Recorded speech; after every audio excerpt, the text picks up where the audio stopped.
Hey everyone, welcome back to another episode of the Roast West Coast podcast. I'm glad you've chosen to spend some time this holiday season to get smarter about coffee with me. Every Friday during season 1 of this show, Chris O'Brien, founder and operator of Coffee Cycle in Pacific Beach, San Diego, has been educating us on the ins and outs of coffee, hopefully to help us make the best cup we can at home, and allow us to appreciate this beverage just a little bit more. Chris is the arbiter I've chosen to give absolute power over my coffee education, and this week, he and I are talking about grinders, grind size, and grind consistency. I use a French press most mornings at home, so I'm partial to a coarser grind size. But as we'll talk about, sometimes the coarse settings on a grinder aren't really as accurate as you would hope, even on the good ones. Be sure to subscribe to the Roast West Coast newsletter with your email at roastwestcoast.com to get show updates, recaps, and a lot more coffee content, including links to Coffee Cycle, promos on coffee discounts, and plenty more. We've had several signups this week alone, and I'm excited to welcome them to the Roast family. I'd like to say a special thank you to Chris, his team at Coffee Cycle, and the paid subscribers of the Roast West Coast podcast for helping me get into the spirit of the season. I've been using the proceeds from paid subscriptions to provide great coffee to some of the frontline healthcare workers in San Diego County. Head to roastwestcoast.com to subscribe. There is a great offer right now for a full year of the Roast West Coast newsletter and a copy of the book Eli and Jane, which has some pretty great coffee shop scenes in it. And now, it's time to get coffee smarter, and for just another cup of coffee. Chris O'Brien of Coffee Cycle, welcome back to Roast West Coast, the podcast, and you're here to help me get a little coffee smarter, help us all get a little coffee smarter, which I always appreciate. It's always fun. We're gonna roast some coffee knowledge right into that brain of yours. Oh, puns. Today's a pun day. So here's a question I have for you. When I'm using my grinder at home, there's all these little different settings on it for grind size, I think. How much does grind size matter? And does it matter, or does it matter more that the grinder is consistent? Well, first of all, I have to applaud you, because if you have a grinder that has settings on it, then that means you are using the correct type of coffee grinder.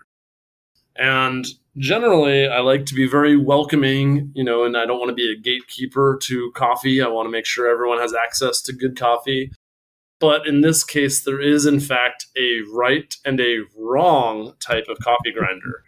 So please, if you're out there listening and you are grinding your coffee with a blade grinder, one of those little spinny propeller blade grinders where you just hold the button down until you think it's the right size, please just stop using that thing. It only costs you $10 to $20, so it's going to be fine. Just set it aside. You can clean it out and use it to grind spices or something if you want.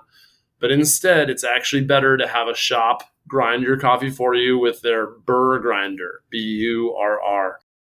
Burr grinders are the right kind of grinder. Blade grinders are the wrong kind of grinder. And that's for a very simple reason. Basically, when you look at your coffee grounds, it's sort of like a powder or kind of like sand. It's got a certain consistency to it. If you look at those coffee grounds under magnification, if you think about them as ice cubes, you'll create a lot of different size pieces with a blade grinder. You'll create really big ice cubes and really tiny ice cubes. And if you put a bunch of really big ice cubes in water and a bunch of tiny ice cubes in water, the tiny ones melt really quick and the big ones never end up melting or take really long. So the same thing happens with our coffee grounds. So we want to make sure we're using a device, a burr grinder, to create coffee grounds, coffee particles that are very evenly sized.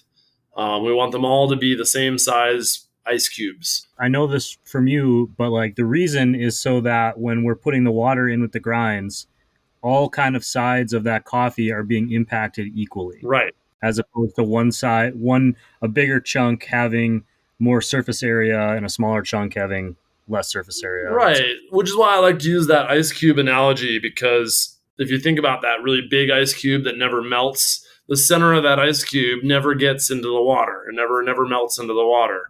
So we want to make sure that all of the stuff that's in all of our coffee gets into the water that we're brewing all at the same time, all at the same rate. You don't need to look into the particle distribution analysis by laser diffraction on a specific grinder. Just know that a blade grinder is bad and a burr grinder is good. And I'm very proud of you, Ryan, for having a burr grinder. I didn't say what type of grinder I had, Chris. Well, if it has settings, then it's a burr grinder. I'm at least that confident. It's a conical burr grinder. Oh, dropping some fancy words there. All right. Well, let's stay focused here on your question, which is that there's a bunch of different settings on your grinder, and does grind size matter? The number one thing about that is consistency is the most important. So we want our grind size to have very consistent particles, which is what we just talked about with the difference between blade and burr. Most coffee grinders are sold with a large number of settings on them. It might be 12 settings, it might be 20 settings, it might be 40 settings. However many settings it has, there's a good chance that a large number of those settings are actually not that useful for you. The people who make coffee grinders want them to look like they have a bunch of settings. But unfortunately, for most home coffee brewers, most of those settings, or a large number of those settings, are fairly unusable. I participated in a study once that you know something about, where we analyzed 7 different coffee grinders and we looked at how useful all the settings were. And we found that, generally speaking, half the settings are totally unusable in almost every grinder. And the nice thing about that study and that knowledge for our listeners is that if you take the halfway point on your coffee grinder at home, the halfway point setting, so setting number 10 out of 20, setting number 6 out of 12, setting number 20 out of 40, if you take that setting and you just totally ignore every setting that's coarser than that setting, every setting that creates larger particles than that setting, just never use that. Just never use half those settings. It seems kind of ridiculous, and it seems like, why would the coffee grinder manufacturing industry do that to us? Well, we could talk about that for a pretty long time maybe, but it doesn't really matter. At the end of the day, just don't use those settings, and you actually are going to be making a much better cup of coffee. So that halfway point that we picked, that's your coarsest setting. And that setting is usually best for the French press. You'll see a lot of people online that will tell you to use a coarse grind for a French press. That's definitely true. You want to use a coarse grind for a French press. But the reason we've discarded half of those settings is because those larger numbers, those settings in the discarded settings, are actually all inconsistent particle sizes and even larger particles, even larger pieces than we want to work with. So I don't know how much every listener has followed along to every episode, but we said in a previous episode that we want 3 to 6 minutes for general brewing time for coffee. If your grind size, if your particle size is too large, if those, to use my earlier metaphor, ice cubes are too large, the ice cubes will never melt in those 6 minutes. So you need a size of particle, a size of grounds that will extract in the time that you're brewing. With the ice cube metaphor, just to clarify, we're essentially assuming that, like, there's flavor stuck inside that ice cube and we're never getting it out. We're never releasing it because in the time we have, it's too big. Exactly. And so if you try to use more time, then you start getting undesirable flavors, astringency, harsh bitterness. You can get weird tastes out of your coffee that you don't want in your coffee. So the best thing you can do is just use the right grind size, which is halfway on that grinder. Just discard that other half. Is there a grinder that you use in the shop, or that you think, like, if somebody is going to go, you know what, the holidays are coming up, I'm going to buy myself a coffee grinder, you got a recommendation for people?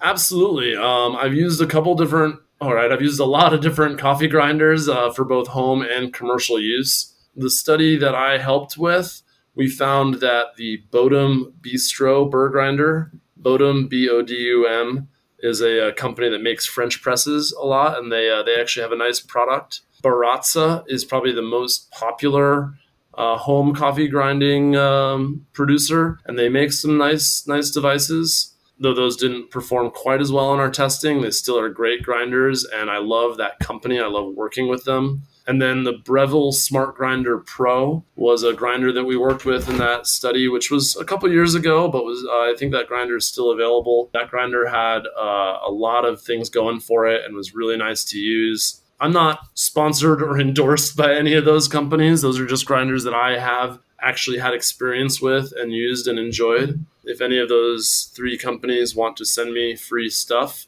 I am in San Diego, and I own a shop called Coffee Cycle. So please feel free to send me free stuff. If they contact you, I will be sure to give them my address. If they contact me about you, and I'll certainly pass along any of those freebies that come to me. Well, as I said, I'm not doing it for the freebies. I'm saying I've literally experienced those grinders, and they all have something to be said for them. But at the end of the day, yes, there are grinders that I've used that I like, and I like more than some others. But the most important is just burr grinder instead of blade grinder. If you have a grinder at home now that people are using, even if it is a burr grinder, to take a look at the grinds that are coming out of it and try to see if they're looking consistent. Exactly. There's actually a really cool new tool out there now. I think they've modified it for use on smartphones, but you can actually take your coffee grounds, spread them out on a white piece of paper, and take a picture of it with your smartphone. And then there's an app that will tell you how consistent your particles are. Now, this is for the nerds out there, but it's pretty cool that it actually has that capability to analyze how perfect your grind is with that. And a little bit of searching can probably find that app if you're interested. That's incredible. I will definitely find that and link to it probably for people who are listening. Anything else before we close up shop for the week, Chris? Yeah, I just want to talk a little bit more about grind sizes for different coffee brewing. So We've already discarded half our grind settings, but that still means there's a bunch more grind settings available. Depending on your coffee brewer, in a French press, we know that you just kind of want them to be pretty coarse. And if you take that halfway point, that's going to be pretty good for a French press. But for other brewing methods, like a manual pour, your grandma might have a device called a Melita. Is like a little plastic cone that sits on top of a coffee mug and you pour water over it. Or maybe your hipster friend has a ceramic or a glass device that he puts on top of his coffee mug, and he weighs it all out, and he has the gooseneck, swan neck kettle, and he pours it and times it. Well, the grind size that you're using can actually impact how long it takes the water to flow through the coffee. In our previous episode, we said we want the brewing time to take 3 to 6 minutes. Well, if you're using a device that's not like a French press, any device that doesn't have a means of controlling the time. In a French press, you plunge the filter down onto the grounds, and so that controls your time by hand. The other method of controlling your time of brewing is actually your grind size. So you can make your grind finer to extend the time of brewing to get it into that 3 to 6 minutes, or to reduce your time of brewing to get it into that 3 to 6 minutes. Generally, when we talk about how the grind impacts the flavor or impacts the brewing, number one is consistency, but then the number two is to use your grind size to control your time of extraction and get it into that 3 to 6 minutes. And from there, just experiment with what tastes best to you. That's a lot to take in today, but I think that it was really helpful. I know buying a grinder was one of the more intimidating things, in part because there are so many settings and so many things and so many options, and it's like I may not know what's best. Luckily, I had you to fall back on. So anytime. I appreciate your help today with the show, and I appreciate all your help in the past. I actually did buy that Bodum that we had talked about previously. That's the one I got. Excellent. And you don't use any of the settings over that midpoint, right? No, I just use the one setting. I set it and I forget it. There you go. That's the best way to do it. Chris, thank you for being on the show. I'm looking forward to chatting with you again a few more times this season, and I'll talk to you next week. Excellent. Looking forward to it, Ryan. Thank you for listening to the Roast West Coast podcast and for getting a little coffee smarter with us today. Chris will be back next week to talk about fancy drinks. What's the difference between a cappuccino and an Americano or a macchiato? We're delving into different milks, and we'll dig into the controversy surrounding flat whites. It's going to be a great show. If you are craving some coffee right now, go to www.coffee-cycle.com to learn more about Chris's shop and order some coffee. You can also follow at Coffee-Cycle on Instagram. Just look for links in this show's notes. And if you're just going to let this podcast keep streaming, and I suggest that you do, you'll hear my conversation with Sam and Weston next. They are the dynamic duo behind Manzanita Roasting in Rancho Bernardo, California. I actually just sent one of their holiday gift packs as a wedding gift. In that show, we talk about their journeys to open Manzanita Roasting, what it's like to work with a spouse, and we'll get into why relationships with the farmers themselves might matter more than the actual farm certifications. This show will be back on Tuesday, December 29th with a new episode. In it, I chat with Bev and Lynn, the women behind Mostra Coffee. Mostra is a big deal roaster. They have plenty of awards, plenty of good coffees, and a lot of heart. When I started this show, I made a list of all the great regional roasters I wanted to talk to, and I circled Mostra because they are truly an essential roastery in North County, San Diego. Look for that show, or tell a friend to find it, wherever you're listening to great podcasts, including Apple, Spotify, Amazon Music, YouTube, and basically anywhere else you can listen to a great show. Just search Roast West Coast. If this is the first time you've listened to this show, we're more than halfway through Season 1, and episodes with great local founders and roasters, like the sponsors of this show, Zoombar Coffee and Tea, Steady State Roasting, and Ironsmith Coffee, plus a bunch of Coffee Smarter shows are already out. Be sure to go back and listen to those. We only have a few more weeks of Season 1 to enjoy. Thank you for listening to this show. If you have a moment, please review. It really helps us get found by new listeners. This episode of the Roast West Coast podcast has been produced and recorded by me, Ryan Wolt. Happy holidays, cheers, and as always, be sure to drink good coffee.